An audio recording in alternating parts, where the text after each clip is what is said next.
Our story takes place in the city of Ebelstein, a place with a very medieval look. There lives an elderly man known to everyone as the Proud Old Man. Despite his name, he could only use one star magic and lived in the poor districts. The old man claimed to be an archmage, but was always irritated, and would even argue with children who were playing around. At that moment, a boy with white hair and red eyes was watching the grumpy old man. This young man then reveals that he learned to use magic from that old man. Apparently, there was no big reason for the boy to have become his apprentice. The old man just needed a follower to stroke his ego. Meanwhile, the young man needed knowledge to become stronger. The seasons then passed, and the boy's training continued without stopping. One day, the master watched his student practice. With a blue aura around him, the white-haired boy concentrated and released a large amount of mana. Surprised by this, the old man wondered if the boy had already understood the flow of mana. With his red eyes shining brightly, the protagonist showed an absurd amount of talent. He then extended his hand and created a powerful blue light with his energy. Right after, the boy cast a spell that took the form of a sword of light. The attack flew quickly and hit a wooden wall head-on. After the powerful spell, the young man was exhausted while his master watched him. The old man was shocked by what he saw and broke into a cold sweat. Even while doing chores for the old man, our protagonist remained determined to learn. Even with his talent, the young man became a one-star mage in just 1 year of training. But the old man said that was nothing, as nobles reach 3 stars before coming of age. He said that a commoner like the boy would never reach that level and would give up at 2 stars. The master always said that bloodline was everything and that the boy's effort was useless. At this, the protagonist wondered if the old man said that out of envy for things he couldn't achieve. That night, the boy stayed by his master's side near the campfire for a long time. The next day, a heavy rain began to fall nonstop over the city, and when the young man returned home, he found his master lifeless on the floor. The old man's body was covered in bruises, so he had clearly been attacked.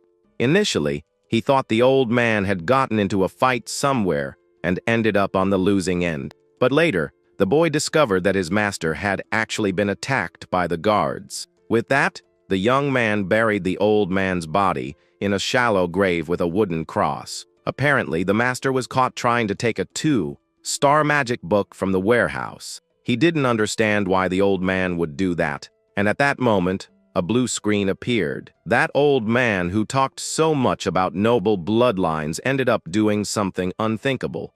The system said he had mastered the basics and could now choose his primary school of magic. 4 years passed, and the boy revealed that he wasn't actually from that world. During that time, he met a very skilled woman named Katia Flameheart. She was from a bankrupt noble family and a 3-star mage wanted by mercenaries. So she started working for a company and taught the young boy magic. Our protagonist learned many things from Katia, who was a 3-star mage. One day, they were talking in a tavern called Beldern's Tears. The woman said it's natural for a mage to have ambitions and that the young man named Derek has talent. But she warned him that excessive greed would only delay his achievements in the future. The white-haired protagonist agreed with his master and said he would remember that. Then the mage asked her student to close his eyes and concentrate to feel the mana. She instructed him to feel the origin and flow of the energy and to manifest whatever he imagined. With that, the boy obeyed his teacher and released a powerful blue aura from his body. The master realized he had an absurd amount of mana and very stable control. At that moment, the boy's eyes glowed a shade of purple as the energy flowed. The woman was impressed by the amount of power he was releasing at once. Suddenly, a large explosion occurred outside the tavern, startling everyone. The people inside panicked and wondered what was happening. The boy was also startled by the commotion and looked at his hands, not understanding anything. Seeing this, his master quickly grabbed his hand to try to calm him down. She then told the young man not to say anything and to just follow her out of the place. Outside, some guards were gathering because they heard the loud explosion coming from there. The mage then led her student through an alley to avoid meeting the city soldiers. The young man continued to follow the woman, not understanding what had just happened. At that moment, she stopped and told the boy to listen carefully to what she was about to say. The boy agreed and waited attentively for his master's words. The woman explained that nobles are sensitive about their privileges, and magic is the greatest of them all. She continued, saying that innate power is a blessing only for the nobility, and the few commoners who reach that level dedicate their entire lives to it. With that, the mage revealed that he had used a two-star illusion spell called auditory hallucination. So at 14 years old, he became a two-star mage, and the system confirmed his new skill. After that, Katja continued to teach him various spells and tell him about high society. A year passed, and the woman had to leave, leaving the young man behind. Apparently, Count Elvester's family had appointed her as a private tutor. This was an offer that the mage simply could not refuse. Being a magic teacher for a noble family of that caliber was a blessing for anyone. As a farewell gift, she left a two-star magic book for the boy. The protagonist then took the book his master gave him and began to study on his own. A year later, he learned two more two-star spells on his own. With a determined look, the young man showed that he wasn't going to stop there. At 16 years old, he had no intention of stopping, and a man called out to him in the tavern. The man asked the boy what kind of job he was looking for. He then revealed that it was a request from the family of Grand Duke Duplain. The young man was surprised and wondered why such an important family would seek them out. But the man said the important thing is that the Duplain family spends gold like it's water. He said that if they could get a connection with them, they would have more opportunities in the future. The young man then asked what they wanted the company to do. The man replied that they just needed to hunt some monsters on the outskirts of the Grand Duchy. Our protagonist found that very suspicious and became thoughtful about the job. With that, he refused to do the job, and the man shouted for him to wait. The white-haired boy said he doesn't do suspicious jobs and to call someone else. But the guild master complained that they needed a mage, and that they are rare nowadays. The young man still wondered why they would need a mage to hunt a few monsters. The white-haired boy then turned around, annoyed by his boss's insistence. To convince him, the man offered a gold coin as an initial payment. Upon seeing the money, the young man seemed to reconsider his boss's proposal. At that moment, a gentleman with a monocle and a mustache appeared on the scene. With him were two women, an older one and a hooded one. The guild master then introduced the boy to his new clients, but the old man said that a child who hasn't even had his coming-of-age ceremony is no good. The boss tried to defend the young man, saying he is the most skilled mage he knows. Ignoring the man, the old man said they should leave because he wouldn't entrust the mission to a child. With that, the clients turned and started walking toward the tavern's exit. However, the hooded woman seemed to have other plans and looked back. She then approached the white-haired boy and called him over for a chat. They then departed for the Grand Duchy of Duplain to begin the mission. There, the young man began to face the goblins using his powerful magic. With his red eyes shining, he showed his determination in combat. He defeated the monsters with ease, and without showing any mercy, one of the goblins tried to attack the boy from behind with a makeshift axe. But the green creature's attack was no match for the young man's speed. With a cold look, the protagonist finished off the last monster of the horde. Afterward, he used an electric spell to take care of the monsters of bodies. With everything finished, the young man informed the official that the job was done. The old man and the woman observed the scene without showing much surprise. The hooded girl then commented that he dealt with all of them very quickly. Back at the tavern, the white-haired boy met a fellow guild member. The blonde girl accused him of having become the noble's little dog. She yelled that even though they were commoners, they shouldn't lower themselves for the nobility. The young woman then asked how much they paid him to throw away his pride. The guild master held up one finger, and the girl got angry, thinking it was 1 silver coin. But with a mischievous smile, the man revealed that she was mistaken. He then said that it was actually 1 gold coin, and the girl was shocked. With that, The young woman begged for them to let her grovel before them too. That night, the young mercenary reflected on the day's events. The girl who caused the scene was now passed out while the boss asked about the job. The white-haired young man replied that it was no big deal, and he just hunted some goblins. But the boy then revealed that the 3 clients were actually lying about everything. Surprised by the revelation, the guild master didn't understand the situation. He explained that a noble official should have youth and social skills, but the old man had neither, and the woman who claimed to be a maid had hands that were too clean for someone who does heavy labor. When he was about to talk about the inspector's apprentice, his boss interrupted him by calling his name. The young man then looked at his superior with a serious expression on his face. The man said that they are mercenaries and just need to do the job and get the money. Although suspicious, the boy agreed with his boss's words and accepted the situation. The boss finished by saying that in the wild, only survival matters and the rest is worthless. The next day, they returned to the Grand Duchy of Duplain to finish the job. The young man informed the clients that the area was clear and the goblins wouldn't be back for a while. With the job done, the guild master asked the old man about the final payment. At this, the client handed over 2 shiny gold coins as a reward for the service. The man got excited about the money and showed the 2 gold coins to the boy. Seeing that scene, the man with the monocle cleared his throat to get their attention. He said that he greatly values the young man's skills and would like to make a new request. The guild master then jumped into the conversation and asked what he wanted with his subordinate.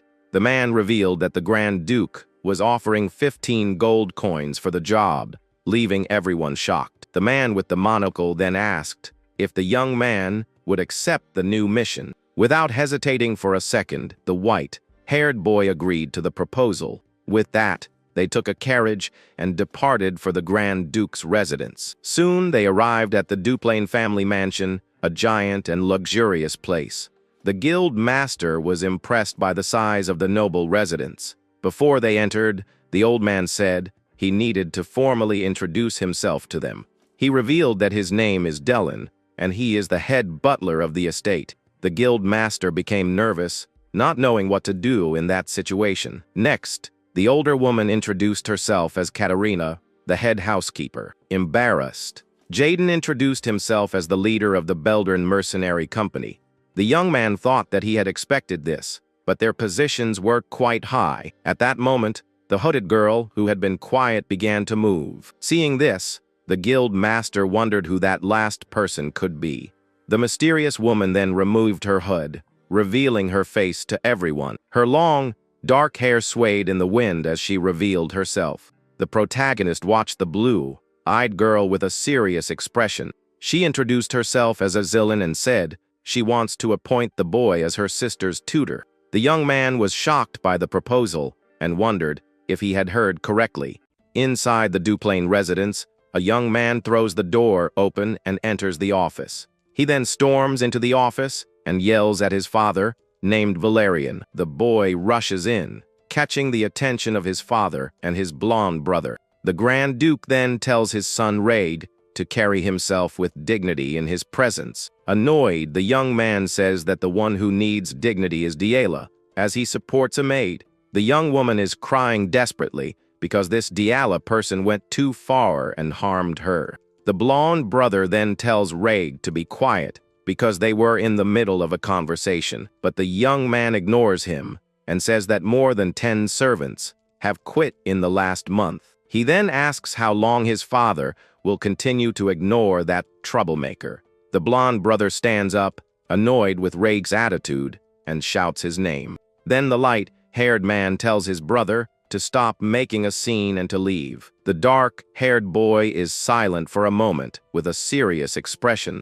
He says that even if Diala is useless, they still have Isulin for the future. Raig then states it's time to get rid of the troublesome girl, but the Grand Duke calmly takes off his glasses and says that's not his decision to make. The young man reveals that he has already found a monastery for her, and that it would be better for the family. Furious at his son's words, the father forcefully grabs him by the head. In a swift move, the Grand Duke slams Raig's head onto his desk. With a threatening look, the man pins his son against the wooden desk. Even though he's hurt, the young man says that when the time comes, his father will have to decide. The Grand Duke stares at his son with a cold, threatening gaze after the altercation. Meanwhile, Iselin and our protagonist finally arrive in the main room. The girl then asks if the young mage has ever heard of her sister, Dyla. With a mysterious smile, she says her sister isn't well known to the public.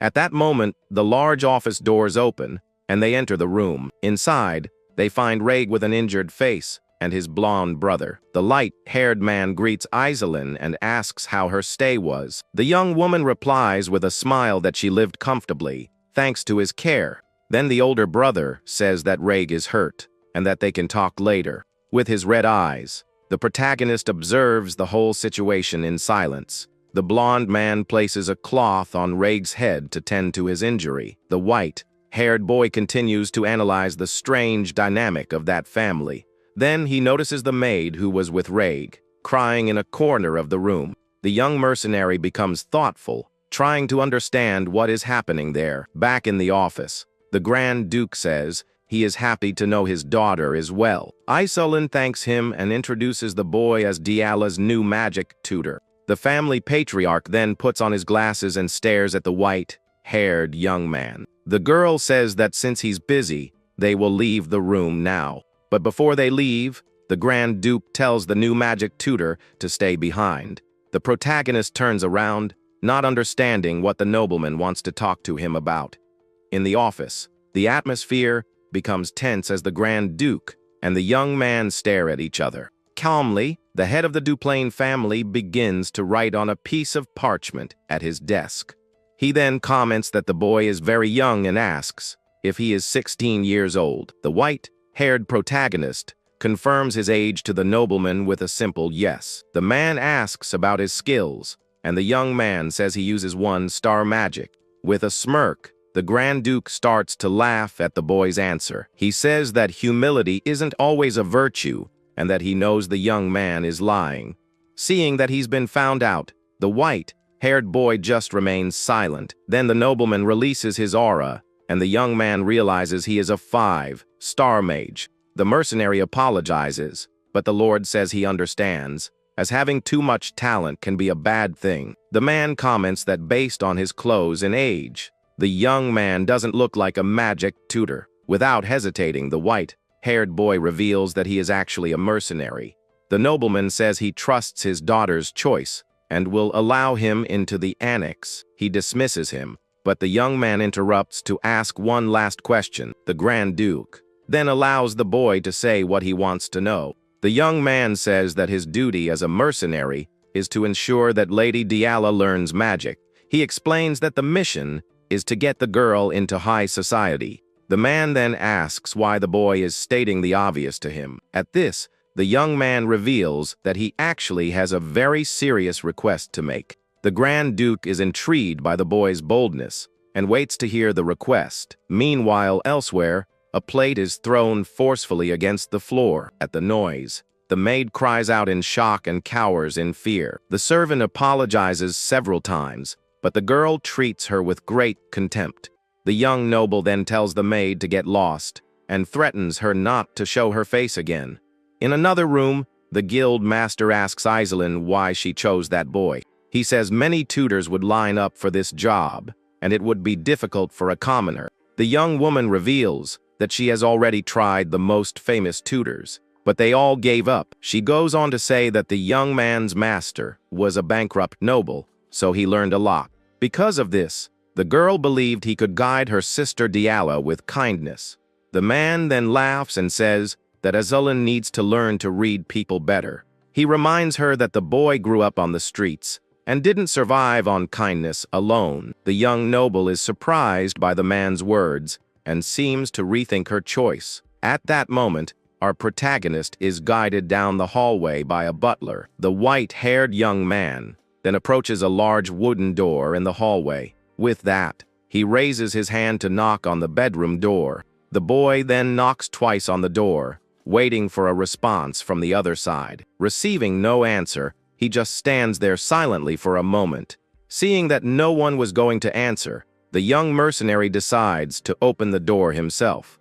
Upon entering the room, he greets the person sitting inside. He then introduces himself as Derek to the brown-haired girl sitting at the table. The blonde-haired girl, who reveals herself to be Diala, tells the young man to approach. Obeying the order, the white-haired boy walks toward the noblewoman. At that moment, the young woman gives a mischievous smile and seems to have a plan in mind. Suddenly, she throws something in the boy's face, who can't dodge in time. As a result, the young man is completely soaked with dirty, disgusting water. The girl then starts laughing and says she thought a sewer rat had come in. She humiliates him, saying that on second thought, he really does look like a sewer rat. The young noble then grabs a nearby chair to use for support. With it, she climbs onto a small table to be taller than the boy. Then the blonde dumps a bucket of dirty water on the new magic tutor's head. The mercenary just stands there in silence as the water runs down his face. The girl complains that she's out of water and regrets not being able to humiliate him more. But the young man lifts his head and stares at her with a cold, frightening gaze. Seeing that expression, the girl is shocked and speechless for a moment. Annoyed, she tries to kick him, but the boy grabs her leg tightly. The young man then kneels in front of the noblewoman, still holding her foot firmly. The girl gets angry for being touched and insults the white-haired mercenary. She then covers her nose and complains that he stinks because of the dirty water. Despite being humiliated, the young man continues to stare at the noblewoman without showing any emotion. The girl then leans on the table and seems to prepare to continue the humiliation. The noblewoman continues the humiliation and tells the sewer rat to know his place. We then return to the young man's conversation with the Grand Duke in his office. The head of the Duplain family was looking out the window while thinking about the situation. With a serious expression, the older man listened to the mercenary's words. The boy says that Diala's problem is not a simple one and makes a request to the Lord. With his red eyes, he asks how much authority the nobleman will grant him. The Grand Duke then stares at the white-haired young man, analyzing his bold request. Back in the present, the blonde girl's face is red, and she's in shock. Apparently, the young man lost his patience and gave the spoiled noblewoman a firm tap. He then looks down on her with a cold expression and no regrets. Shocked, the girl puts a hand to her face, unable to believe what just happened. With his red eyes glowing, the mercenary tells the young woman to get up. At that moment, he remembers a conversation from 3 years ago with his master. Back then, he had asked Katia what to do with a very stubborn student. The mage replied that she would try to understand and embrace that type of student, but the boy finds the answer too idealistic and asks about the worst cases. The master explains that if communication fails, a different starting point is needed. With a serious look, she reveals that the method is to simply use fear to your advantage. Back in the room, Diallo is still on the floor, completely frightened by his actions. The young man then tells her to treat others with respect and to get up now. The spoiled noble then pushes herself up from the floor to try and stand after the lesson. Full of anger, she throws herself at the young mercenary, trying to fight back. The girl yells that a commoner like him has no right to touch a noblewoman, but the boy loses his patience completely and gives the young woman another tap to quiet her down. He then says he won't have to repeat himself twice for her, either. With a scary smile, the noblewoman seems not to understand what he is saying. So, she yells for the butler and accuses the young man of harming a lady of the nobility. At this, the head butler and the maids come running and ask if she is okay. The old man scolds the boy and says the Grand Duke will find out what he did. But unfazed, the white-haired young man just takes out a parchment he was keeping. He reveals that the Grand Duke gave him full authority over the girl's education. The butler takes the document and is shocked to see the family's official seal on the paper. The young noblewoman is also surprised and doesn't understand what is happening. That night, the Duplain mansion seemed calm, but the commotion wasn't over yet. The blonde brother, Valerian, runs through the halls with Rhaeg, who is trying to calm him down. He then bursts into one of the rooms, yelling and calling for the mercenary he hired. Inside, the white-haired young man was calmly reading a book in bed. Valerian yells, asking how he dares to lay a hand on Diala, but Raig holds him back forcefully. Calmly, the tutor replies that it was something permitted by the Grand Duke himself. Raig then tells his brother that their father allowed it, and that he is a guest of Aesolin's. Valerian then tells the young man to come with him, and tells Raig to stay out of it. The dark-haired brother says that Diala needed a lesson, and that Valerian won't overdo it. At this, the protagonist watches the two brothers with a serious expression on his face. Raig wonders why his blonde brother protects that hopeless girl so much. In a dark room, a few old dolls are sitting on the floor near the door. Valerian then invites the young man to enter his sister Diala's old room. He explains that this was her room in the main house, and it has been untouched ever since. The white-haired protagonist observes an unfinished painting on an easel. The nobleman reveals that his sister loved to draw and looked adorable showing off her work, but he says that she never finished a drawing and always left a blank space. Valerian apologizes for getting worked up earlier, and the young man tells him not to worry. The mercenary then asks why he brought him to that room full of paintings. The blonde-haired man wanted to show that Diala didn't deserve to be looked down on like that. He says she became obsessed with her bloodline and ended up being sent to the annex. Now Valerian wants to prevent them from sending her to a monastery and picks up some books. With that, the older brother begs the young man to save his sister Diala, but the protagonist notices something in the books and asks the nobleman to wait a moment. He says that based on the notes in the margins, the girl hasn't completely given up on magic. The young man asks if those are books from the School of Regulations, and Valerian confirms. The mercenary becomes thoughtful with the new discovery and seems to have a plan in mind. The young mercenary then observes one of the landscape paintings in the girl's room. With that, he picks up one of the theory books that were there and seems to make a decision. Then he says he's going to try his new plan and hands the book to the noblewoman's brother. That same night, the annex of the Grand Mansion was completely silent and dark. In her room, the young Diala was sleeping peacefully in her bed without noticing anything unusual, but suddenly, a bucket of very cold water is thrown forcefully to wake her up. The girl then wakes up screaming desperately, with the ice-cold water all over her face. The new tutor asks with a cold gaze if she was serious about sleeping. Confused and very annoyed, the noblewoman asks if the mercenary has gone completely crazy. He then grabs her by the arm and says they need to go somewhere important. The boy drags her down the hall as she yells for the servants to stop him. Under the bright moonlight, the young man takes the noblewoman out of the mansion by force. He drags her along a dirt path, away from the Duplain family residence. Arriving at a secluded spot, the tutor throws her forcefully onto the dirt ground. The girl yells angrily and asks who he thinks he is to dare to teach her. The young man asks if she wants to hear an interesting fact, and she gets confused. With a smile, he reveals that he's not going to teach her magic, and that he just enjoys roughing up nobles.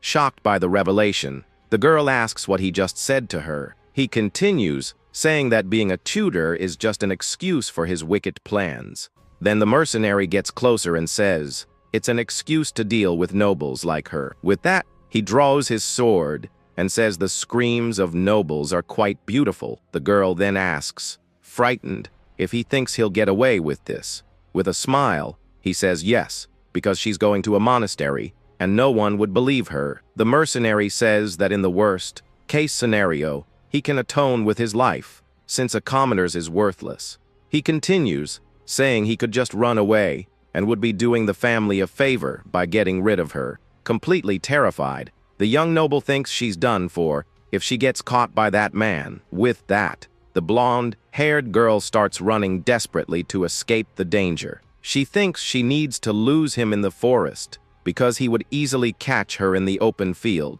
The young woman knows the forest well and plans to get back home through it, but she ends up tripping. She then thinks that he's the one who's in trouble, But suddenly something catches her attention. A huge fireball appears in the sky, illuminating all the darkness of that night. The white-haired young man then launches the powerful spell in the direction of the forest. Startled, the girl turns around and realizes that it's a fireball spell. The magic tutor holds the sphere of fire with a serious and determined look. With a mischievous smile, the mercenary shows that he's not playing around. At this, the powerful fire magic flies quickly toward the frightened girl. The reflection of the flames shines in the noblewoman's eyes as the attack gets closer.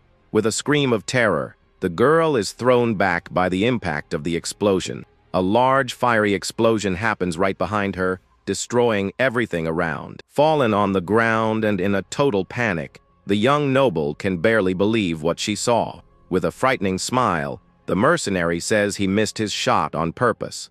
The full moon lit up the night as the chase continued through the dark forest. Because of this, the young noblewoman ran desperately to try and save her own life. On her face, the girl showed a mix of fear and determination to escape, but in a moment of distraction, she ended up tripping over a tree root in her path. From the trip, the blonde girl fell hard onto the dirt ground, unable to protect herself. Fallen and exhausted, she could barely stand and only stared at what was coming toward her. Suddenly, a powerful blue energy arrow appeared and flew at high speed. With a focused look, the magic tutor prepared his next attack, without any hesitation. Then, the energy arrow zoomed right past the noblewoman, who was lying on the ground. The young girl was in shock and couldn't react after seeing the magical attack pass so close to her. The mercenary then praised her movements and said it was hard to believe she stayed in the annex. Out of breath,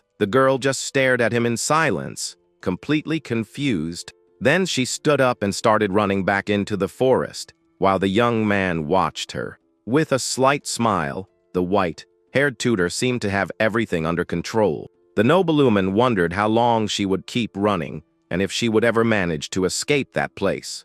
Suddenly, she seemed to have a big realization and stopped running for a moment. Meanwhile, the boy used his magic on a puddle of water along the path. He then observed the trail in the dark forest that the blonde girl was following. The young man confirmed that it was the forest he saw in the paintings and where she used to play. He understood that she felt the energy of nature and transferred it into her paintings.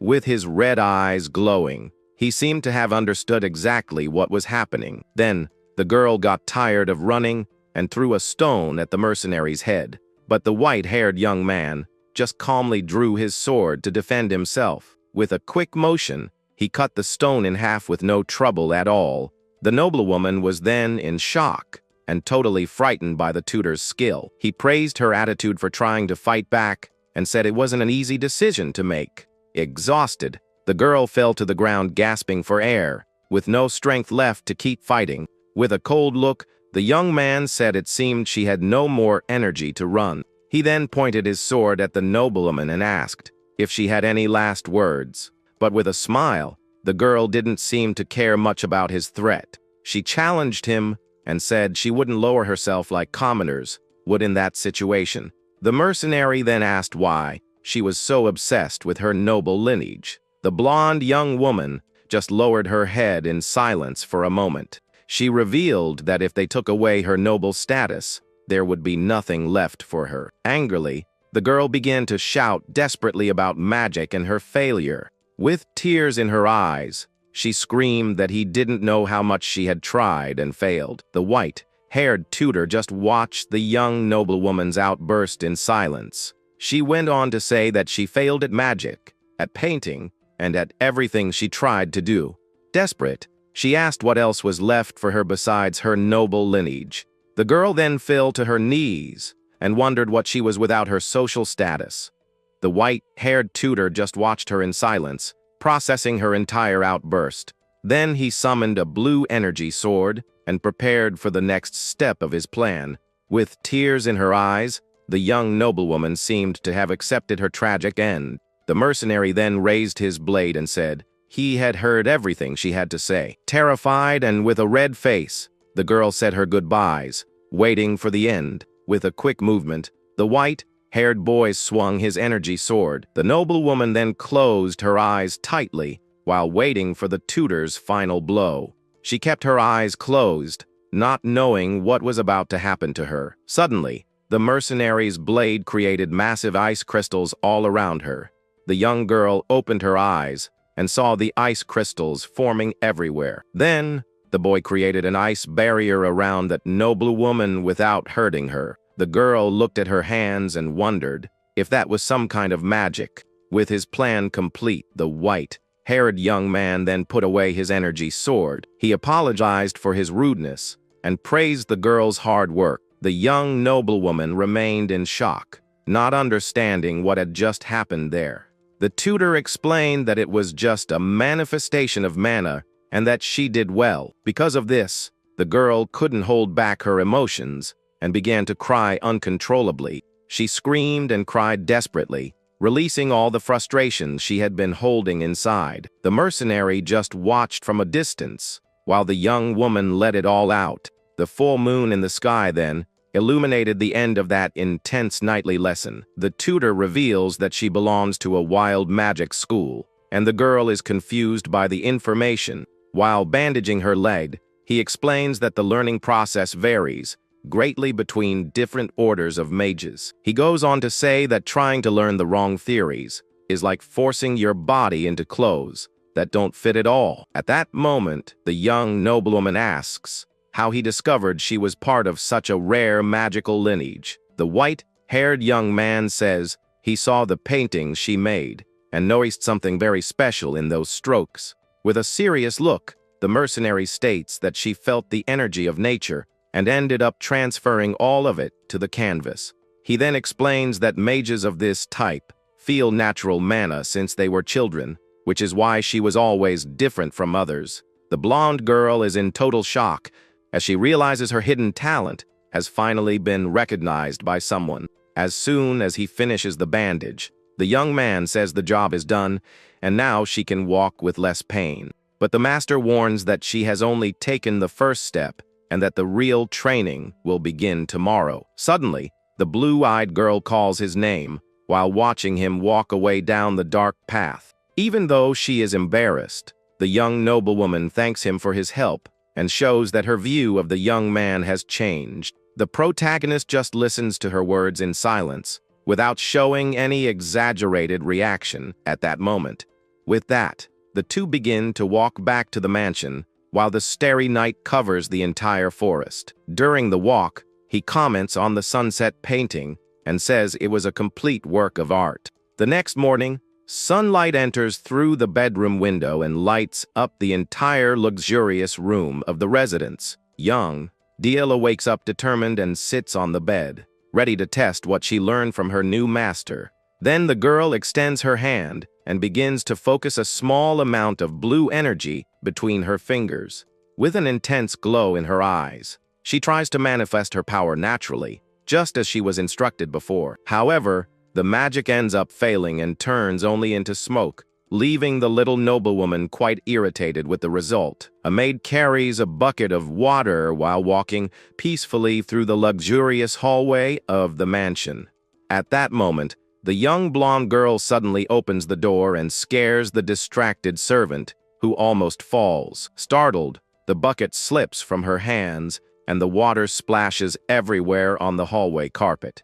The dirty water hits the young noblewoman's dress directly, leaving her frozen in that unexpected situation. Desperate, the employee begins to apologize frantically for making such a serious mistake in front of her. But the girl just stares at the woman with a cold look, without expressing any kind of emotion or immediate anger. Then the servant kneels and begs for forgiveness, fearing she will be mistreated by the mistress, as she was in the past. Surprisingly, the girl just tells her to be more careful and continues on her way as if nothing had happened there. Because of this, the maid is in total shock and wonders why she didn't get a slap or a shout from the spoiled girl. As her other colleagues approach curiously, they try to understand what changed in the young mistress's strange behavior. In another room, the white-haired tutor sleeps peacefully, enjoying his rare moment of rest and great peace.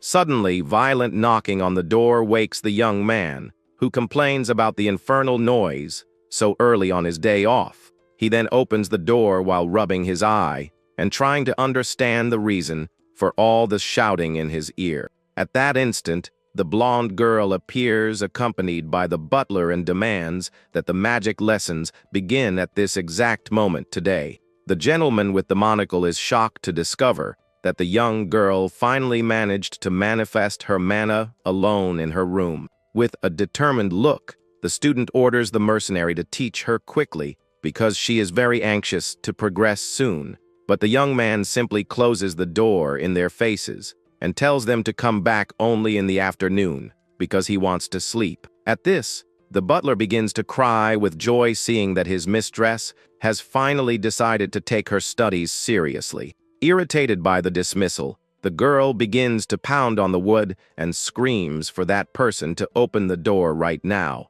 Even with all the scandal outside, the white-haired young man goes back to bed and decides to ignore the little brat. The day dawns radiantly over the enormous mansion of the noble family, while the sun shines in the blue sky. Then we hear the sound of firm footsteps echoing through the luxurious corridors of that immense property. Two maids comment in surprise that Lady Diela hasn't broken a single plate all day. Because of this, rumors spread, and everyone finds out that the girl finally managed to use her mana.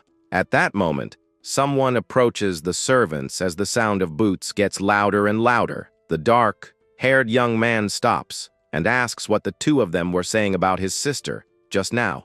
Meanwhile, the patriarch of the family continues, writing calmly on a parchment with his quill. In the office, the Lord receives his children to discuss the news about the little girl's magical progress. The Grand Duke states that it is his excellent news and seems satisfied with his daughter's progress. But the young man with green eyes says it is still far too early to celebrate such a simple achievement. Irritated, the blonde brother yells at Rhaeg for not being able to give a single compliment to his own sister. At that instant, the father observes his son's argument with a serious and very attentive look from behind his glasses. He remembers that the girl caused many problems in the past, and they shouldn't cancel her trip to the monastery.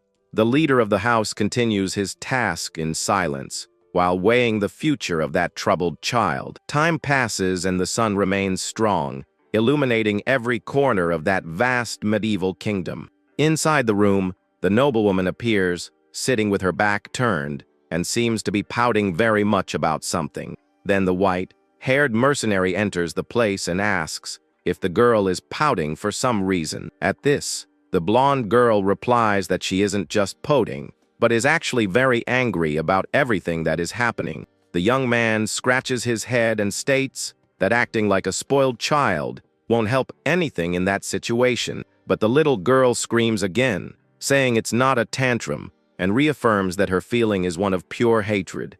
With that, the white-haired young man says that throwing a tantrum is useless, and everything needs to happen in the correct order to work. But the blonde girl screams in anger and states that she isn't having a fit, but is showing that she is very irritated with him at this moment. The mercenary then stares at her with a serious and cold look while maintaining his calm posture in the face of the girl's revolt.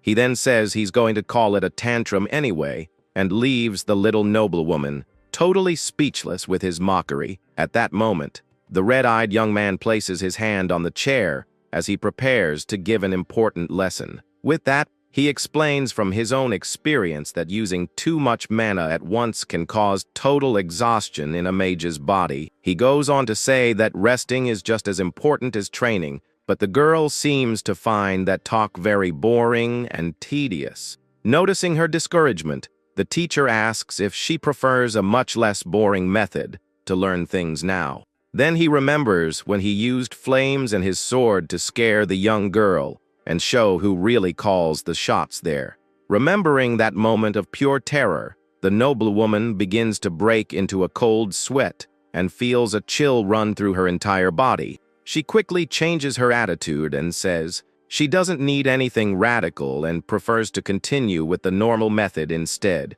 With that, the master begins to explain that after mastering the flow of energy, learning 1 star spells will be very easy for her. He reveals that the wild school has no strict rules and focuses on freedom, being perfect for those who learn on their own. The young man states that this style fits her personality very well, and this leaves the blonde girl quite curious at the sudden compliment.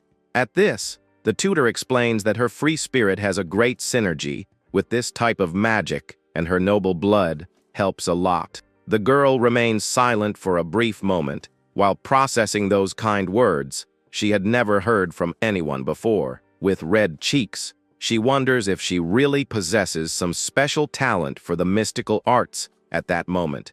The young man confirms that creating an ice wall on the first try proves her potential, and she asks if she is a true genius.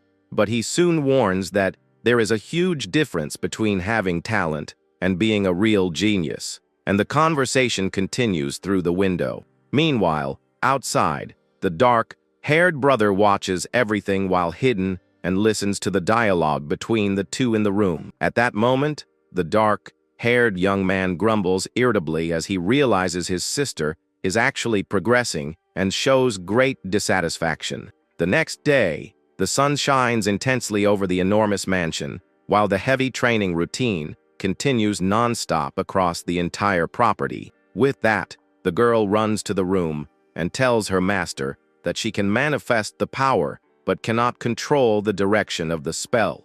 Soon after, she interrupts him during his meal and complains that she tried to use the ice element, but the sensation was very strange and different from what was expected. On another day, the little noblewoman continues chasing the tutor through the corridors and screams that she feels the energy flowing, but in a totally wrong way.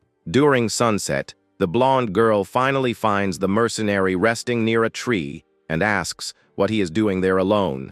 Irritated, the girl complains that he should be near the annex and asks if the young man thinks her father gave him the book just so he could be lazy. Very calmly, the white-haired young man replies that the Grand Duke lent him the material precisely so that he could study in peace. But the girl ignores the answer and states that she finally managed to make the mana flow work and asks him to check the result quickly. Meanwhile, the blonde brother named Valerian observes the view from his office window and seems to be thoughtful about the family's direction. At that moment, the doors open and the white-haired tutor enters the room, answering the urgent call of the future patriarch of the noble house. The nobleman greets the guest and asks him to sit down because the two of them need to have a very serious conversation about recent events.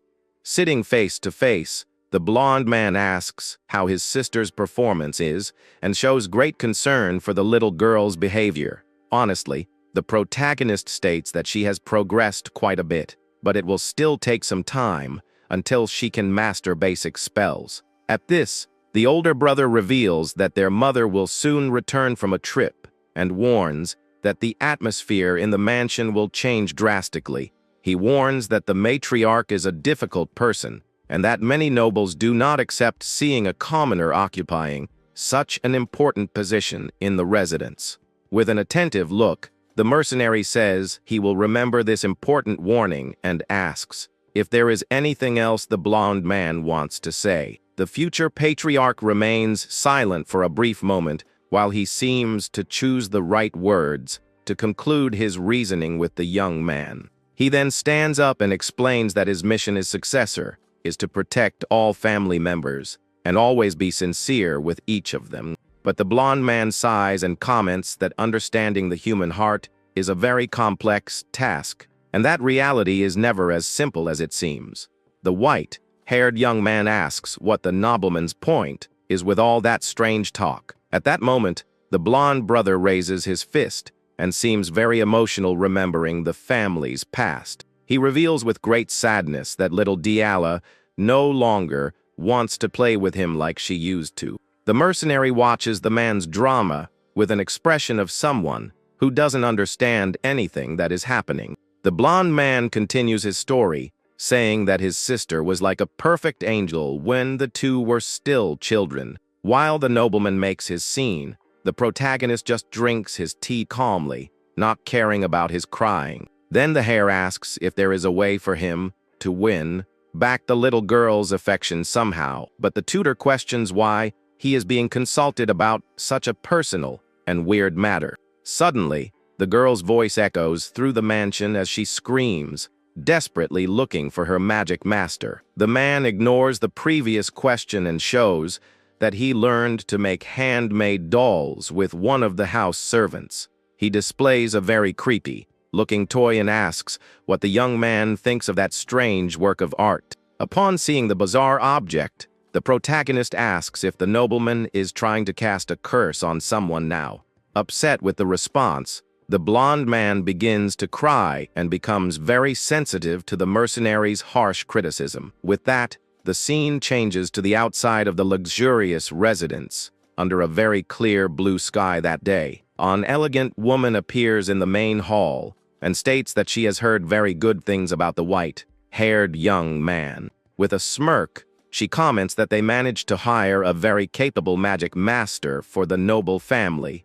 The lady introduces herself as Mariella and says she intends to send a beautiful gift to the young man's homeland. At that moment, the young man reveals that he does not belong to any noble house or specific territory of any lord. The woman is in total shock and is startled to hear that the little girl's teacher is actually just a commoner. The sun shines brightly over the luxurious residence of the noble family, indicating it will be a long day full of surprises for everyone there. In the main hall, the young mercenary is surrounded by several maids and a very elegant lady who watches him closely. With a smirk, the woman comments that she has heard great things about the skills of the household's new magic tutor. She introduces herself as Mariella and says she plans to send a beautiful gift to the white-haired young man's homeland.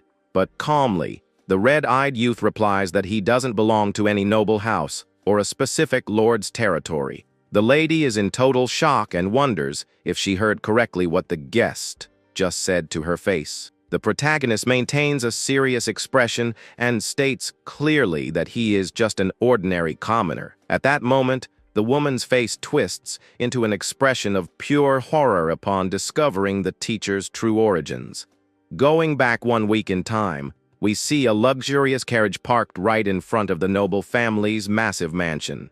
With that, young Aselin talks to the mercenary and says she made the right choice in bringing him to her territory, but she explains that she needs to return to Eberstein to handle urgent matters and will leave Delilah under the young man's care. The white-haired youth simply agrees to the order, showing he is ready to fulfill his mission without complaint. Then, the guild leader appears laughing and puts his hand on his subordinate's shoulder while making a joke about his response.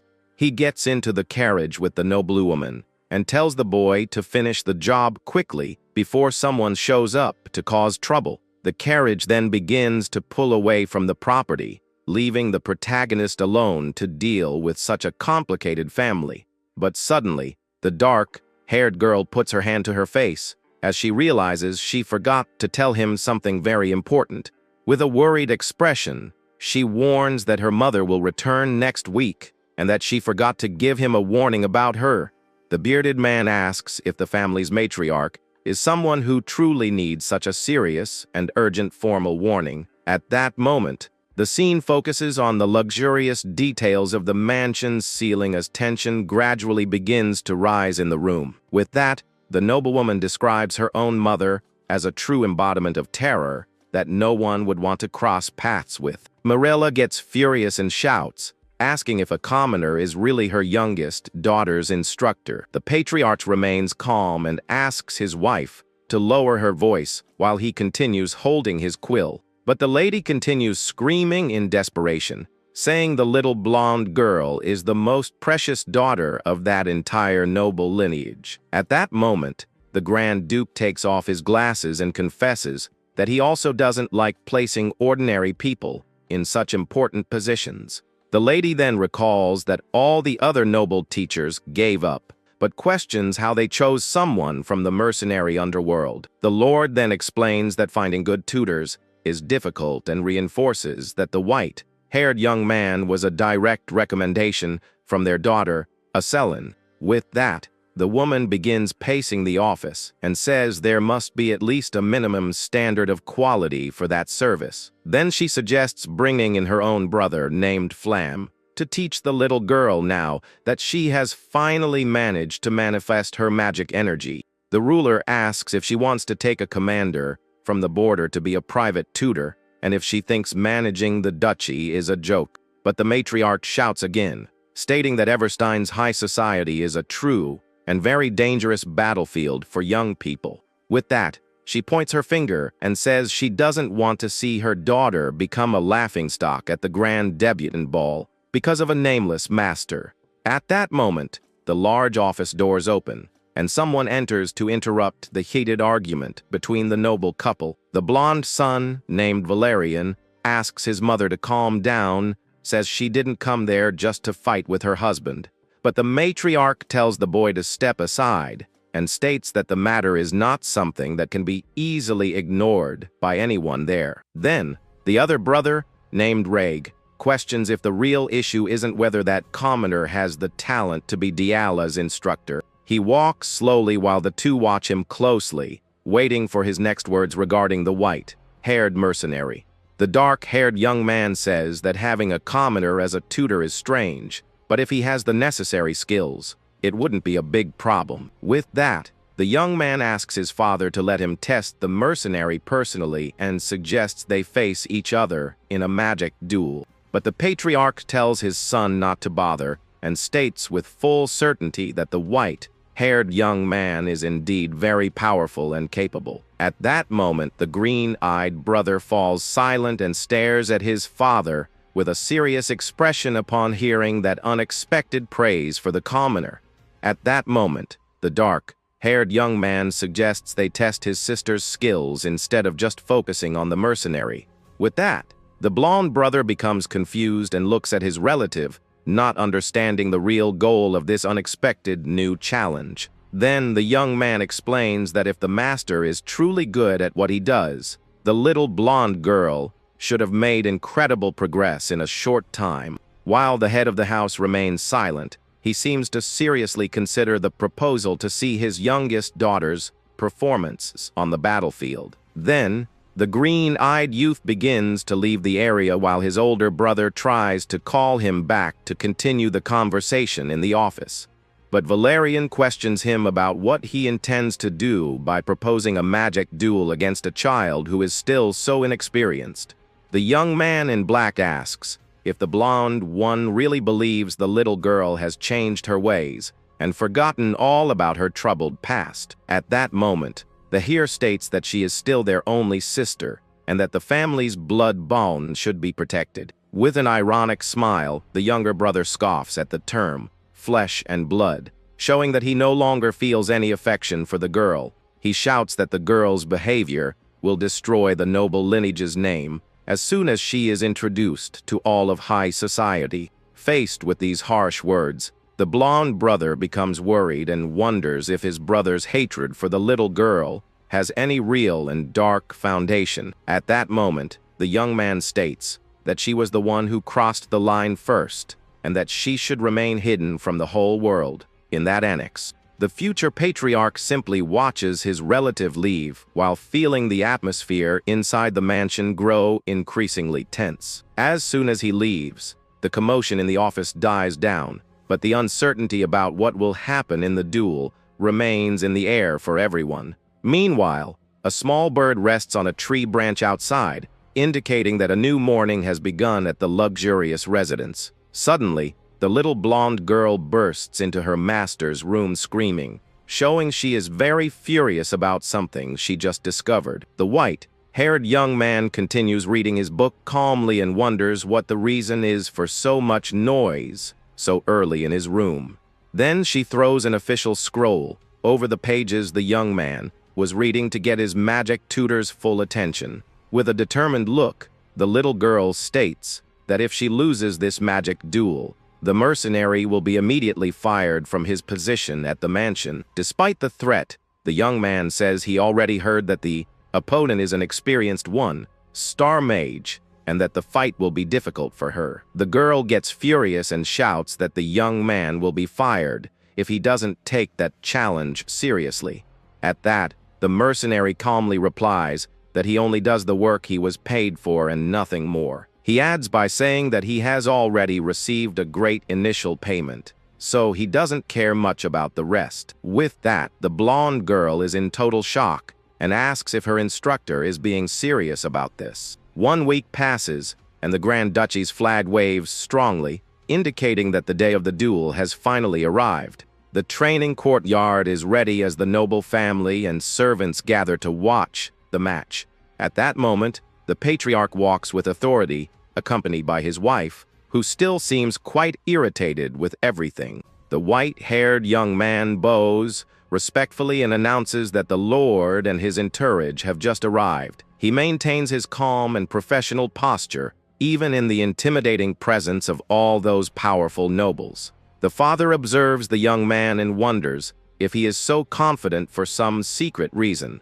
Sitting on his throne, the Lord thinks that someone with such courage should not be dismissed quickly. Firm footsteps echo through the area as the opponent approaches the battlefield with a deadly gaze. The dark-haired brother walks with his cape swaying, showing that he is ready for the confrontation. With a cold look, he states that this is no simple duel and that he intends to crush his sister. Then, the young man climbs the steps and promises he will make the little girl bitterly regret her entire past. The little noblewoman takes her position on the battlefield as the atmosphere turns heavy between the two siblings. Wearing her red hood, the girl shows a focused expression and seems ready for the fight of her life. But she is startled by what she heard and asks if her master truly doesn't care about anything besides money. Then he explains that her mana has already stabilized and that soon she will be able to cast powerful spells. At that, the instructor states that she has noble blood running through her veins, leaving the young girl completely speechless. He reinforces the wild school focuses much more on self-study than on receiving constant lessons from someone else. Then the girl shouts in annoyance, wondering why the tutor is saying all those strange things at that exact moment. The young mercenary simply listens to the little girl's venting with a calm and very peaceful expression on his face. Looking down, the blonde girl admits she knows she isn't the best student, but she shows she is being sincere now. Then she cries and says she wants to continue learning from the white-haired young man because she won't accept any other teacher in his place. The master remains silent for a brief moment while observing the determination and deep sadness in his student's eyes. With that, the Ride youth begins putting on his glove and mentions that he has never participated in a formal noble duel before, but he states he can teach her how to win a real fight and asks if the little noblewoman truly wants victory today. At that time, everyone said that young Diala had no talent for magic, and that even famous tutors gave up on her. People commented maliciously that the Duplain lineage had already passed its prime, and that the youngest only knew how to throw tantrums. Some said it would have been better if she had never been born, but the girl shows a fiery look and asks for help to win. At that moment, the little girl walks toward the battlefield with her red cape swaying under that morning's radiant sun. He watches closely and realizes she is not there as a sister or as the youngest daughter of an important family. The girl takes her position with an intense sparkle in her eyes, because now she sees herself only as his disciple and a true mage.